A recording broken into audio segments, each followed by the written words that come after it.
1. Logo transition.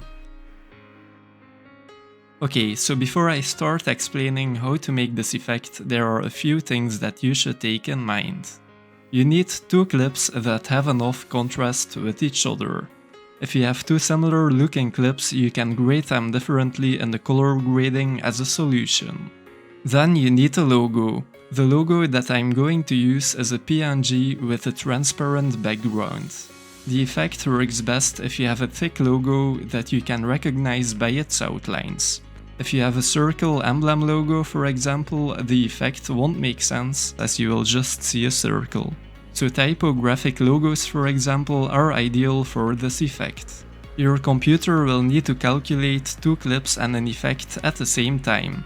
If your computer isn't the strongest, I will show you how you can create proxy media. With those, a lower resolution version gets showed in the viewport, but you will still be editing your original resolution clips. If your computer is strong enough, you can just skip this step. Click on the cogwheel. Here you can set your proxy media resolution on Carter. The proxies will be generated to video files. At the proxy generation location, you can select a folder where you'd like to store them. It can be your computer or an external drive. If you've made changes, click Save. So that were our proxy preferences. Now we are going to actually make them. Go to your first clip in the media pool. Right mouse click, Generate Proxy Media. It's generating. The proxy is generated. Now do the same with the second clip. Right mouse click, Generate Proxy Media. Now, to see the lower resolution version, click on Playback, Proxy Handling, Prefer Proxies. If the video in your viewport is previewed on only a small part of your screen, you won't even see that the lower resolution version is previewed. If you notice the lower quality anyways, it doesn't matter as you're editing the original clips. What it is about is that you'll be able to navigate more fluently through your clips, and editing effects will go much more fluent. Some effects require a lot of power from your computer. For this effect, it's doable for most computers to go without proxy media. If you would find issues anyways, you can always make proxy media at each moment in the editing process. So that's just a global tip. Before explaining how to make the effect, I'll explain you how the effect is structured. This is the first clip. Then here the logo comes in. And inside the logo, the next clip is already visible. Eventually, the logo will zoom out of the frame and only the second clip will be visible. So now I will share with you how to make this effect. Place the logo on top of the first clip like this. The composite of the logo needs to be on alpha. Normally it's automatically on normal, so place it on alpha. The first clip doesn't need to be edited. The composite mode can stay on normal. The second clip's composite mode needs to be on foreground. Automatically it's on normal, so change it to foreground. Now place the second clip on top of the logo. Like this, the foreground clip will be visible in the alpha logo. Okay, so that was the first step. Now go to the start of the logo. Place your zoom at 0 and add a keyframe. Now place your time indicator on the place where you'd like to have your logo fully visible. Give the zoom a value that gives an appealing image of the logo. The new keyframe will be created automatically by changing the value here. If you click on the diamond icon, you can see both keyframes. You can modify them here as well to make the zoom as optimal as possible. The speed of the zoom is linear now. If you want to change that, you can click on this icon. You can see the keyframes as well in this graph. Click on the second keyframe, and then on this icon. Now you get a curve in the speed. The zoom slows down at the end. You can drag the handle as well. If you drag it like this, the slower zoom at the end will be longer. There's a little speed up at the start as well. If you click on this keyframe and then this icon, this keyframe gets a handle as well. By dragging, you can make a smooth graph. You can design it how you'd like to. It doesn't need to be perfect yet, because we are going to make the zoom out now. Place your time indicator on the place where you'd like to have the logo to be disappeared. In this case, the logo has pixels in the middle, so we'll just need to use the zoom. Increase the zoom until the logo has disappeared. You can add a little extra zoom to have margin, as we'll add some blur later on. If your logo hasn't pixels in the center, you'll need to add a position keyframe at 0 here. And at the same place as your last zoom keyframe, you can reposition the logo slightly. But in this case, we don't need that. We'll modify it further. Select the second keyframe. If you click now on this icon, the keyframe will have a handle at the start and at the end. And the last keyframe only needs a handle at the start with this icon. Now we have this zoom in. You can always adapt the speed by dragging the handles. If you want to adjust only one handle on a keyframe that has two handles, you can do that by holding Ctrl or Command. You can stretch out it a little bit like this to keep the logo longer at a slow speed and to make the change in speed smoother. So from the start it looks like this right now. If you'd like to, you can add some blur to it as well. Search for zoom blur in the open effects. Drag it to the logo. Now go to the second keyframe. Place the zoom amount here at 0 and add the keyframe. Now go to the first keyframe. Give it a zoom amount. You can test out the value until you're satisfied. Go to the last keyframe and do the same here. Now you have something like this. Now you can color grade the clips if you haven't done that yet. If you've made proxies, you can disable them all this way. I'm just here because I have two similar looking clips. I'll add a blue overlay for the boys and a pink one for the girls. You can do that in the color warper. And of course, your color grading needs to be toggled on. And this is the second clip, exactly the same but blue. So now the clips have more contrast. This is the final result.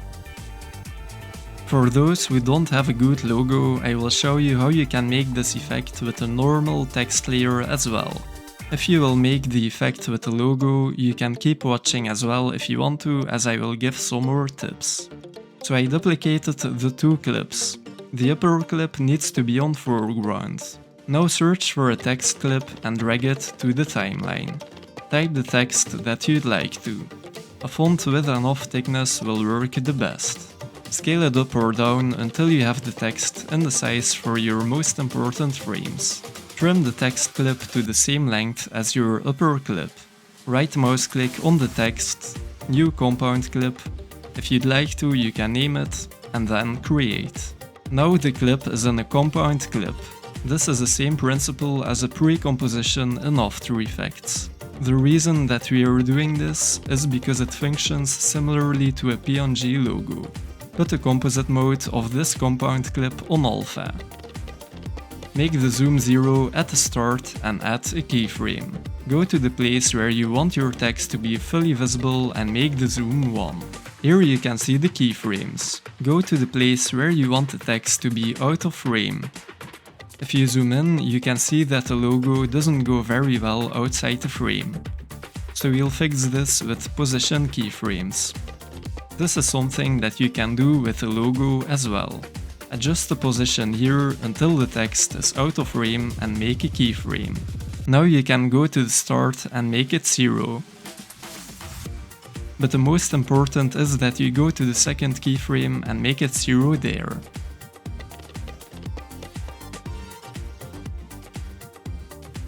Click on the graph icon. Here you can give the position keyframe curves. If you do that, the logo will wiggle. If you don't want that, just keep them linear. If you want the zoom speed to be dynamic, click on this arrow. And now make sure that only zoom X and zoom Y are checked on. Now you can click the keyframes and give them curves.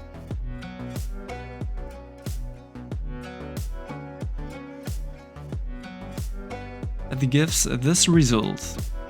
You can always drag the handles if you'd like to. Now we're going to add the zoom blur. And that's the main reason that we've made a compound clip, because on text layers this doesn't work. Make the zoom amount 0 here and add a keyframe. Go to the start and give the zoom amount an appropriate value. Now go to the last keyframe and do the same. After fine-tuning a little, this is the result. 2. This is a cold video. I'll teach you how you can transform it into a magical sunny day. This effect requires a paid plugin named Dehancer. In this tutorial I will use the Dehancer Pro OFX video plugin for DaVinci Resolve. This is a package that includes all Dehancer functions. You have different buying plans for it. Dehancer has smaller packages as well for a cheaper price. And they do have packages for Premiere Pro and Final Cut Pro as well. And as well for photo software like Photoshop, Lightroom and more. But for this tutorial I will use the Dehancer Pro OFX video plugin. And you're lucky because I could fix a deal with Dehancer for you. You can use the promo code TIM20 for 10% off. The promo code works for all Dehancer products except their newest iOS app. If you like to grade on an iPad or iPhone, you can find a link to that app on their website as well. So now I'll start explaining how you can create this sunny look with the Dehancer Pro plugin for DaVinci Resolve. Make sure that you're in the color grading. Right mouse click, add node, add serial. Optionally name this node Dehancer. In the effects, you can search for Dehancer once you've installed it. Drag it to the node. Now some standard settings are enabled. Toggle everything off that has an influence on the clip.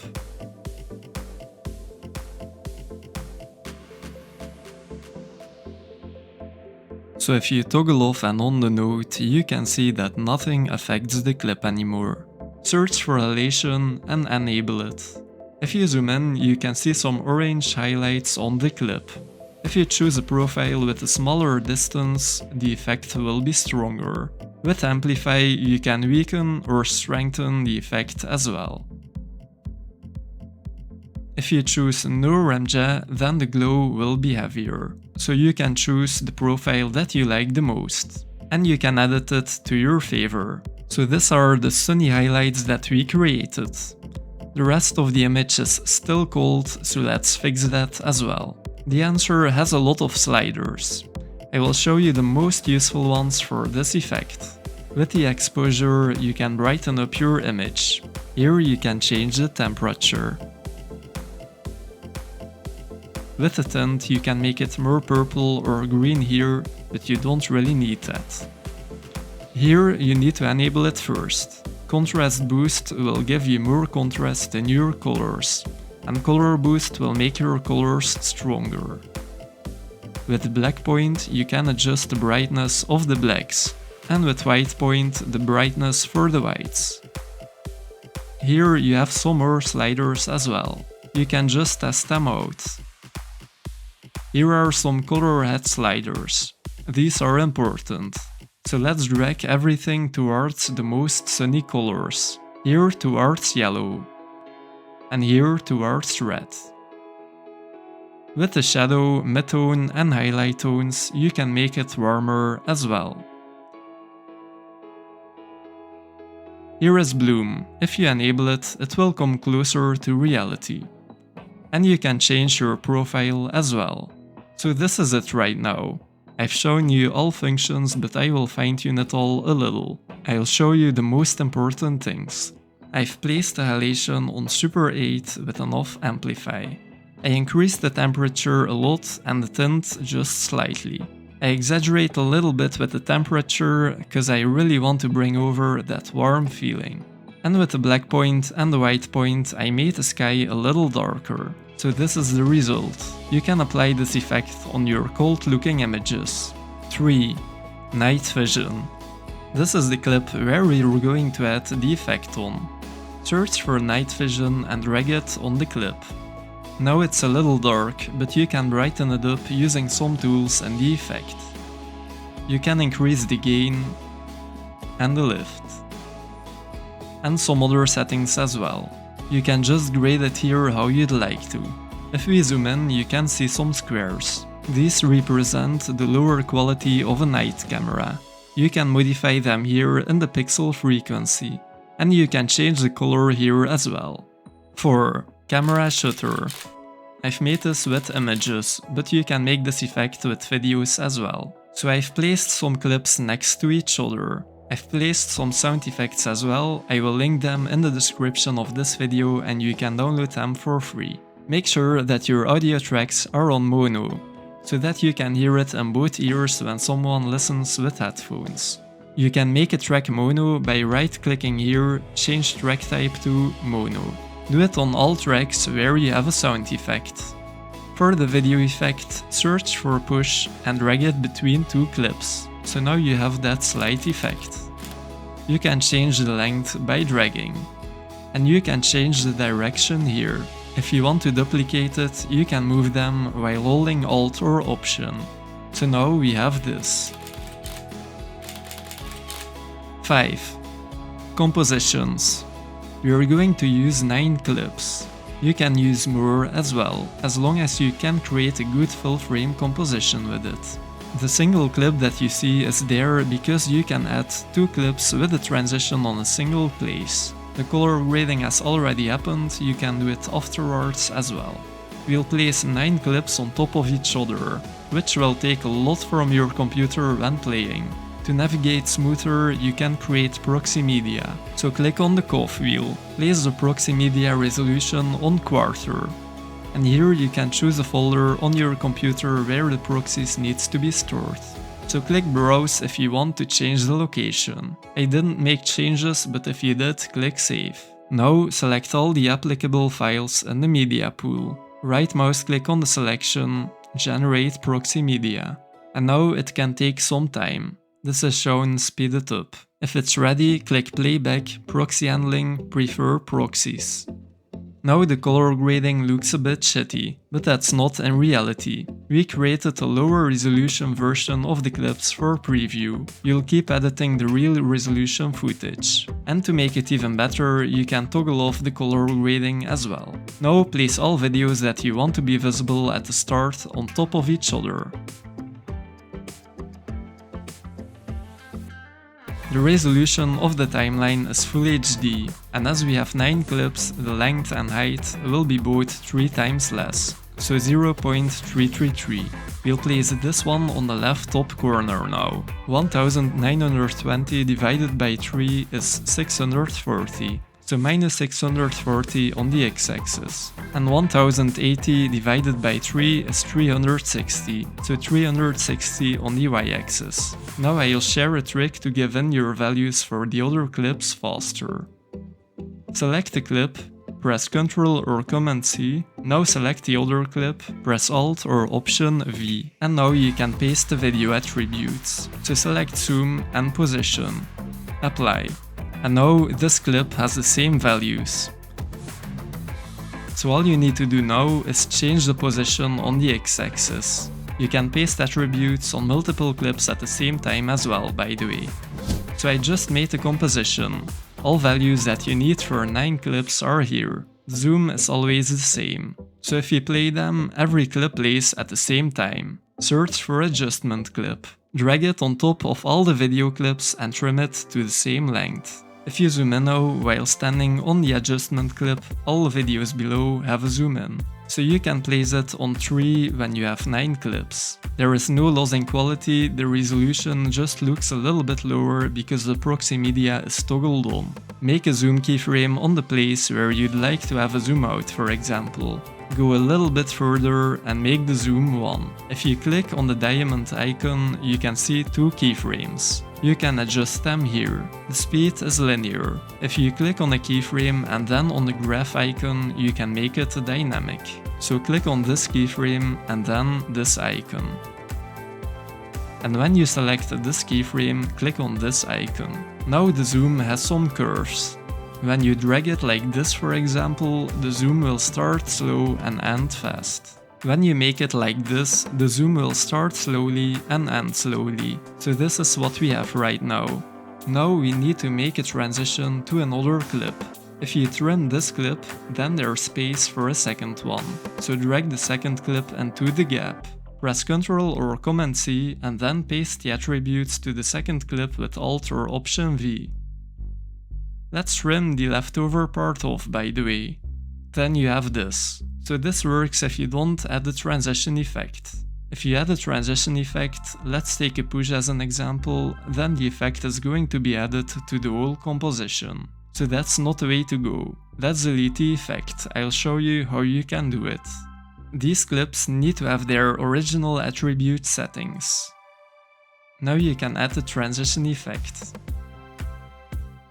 You can modify it a little bit. Here you can change the direction.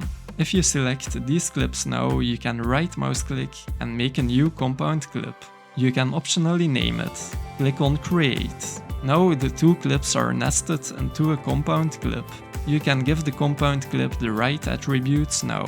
So now the effect only works inside the compound clip. If you want to edit it, you can right mouse click, Open in Timeline. If you place a transition later, for example, it will automatically be later on your main timeline. So this is the result. Feel free to like, subscribe and share these effects with your videography friends. Ciao!